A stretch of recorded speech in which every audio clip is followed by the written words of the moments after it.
أعوذ بالله من الشيطان الرجيم. I seek refuge with Allah from Satan the outcast. قل من ينجيكم من ظلمات البر والبحر تدعونه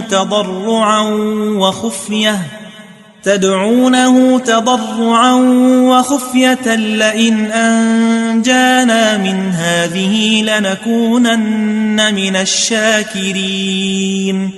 Say, who delivers you from the darkness of land and sea? You call upon him humbly and inwardly. If he delivers us from this, we will surely be among the thankful. قل الله ينجيكم منها ومن كل كرب ثم أنتم تشركون.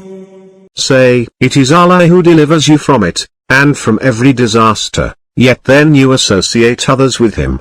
قل هو القادر على أن يبعث عليكم عذابا من فوقكم أو من تحت أرجلكم أو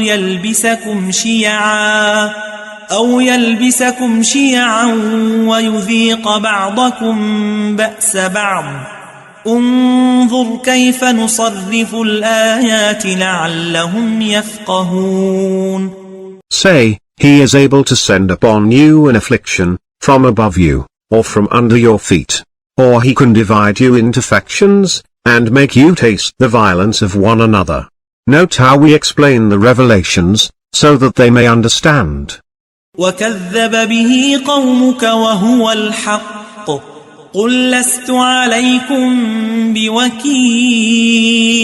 But your people rejected it, though it is the truth. Say, I am not responsible for you. لكل نبأ مستقر وسوف تعلمون. For every happening is a finality, and you will surely know.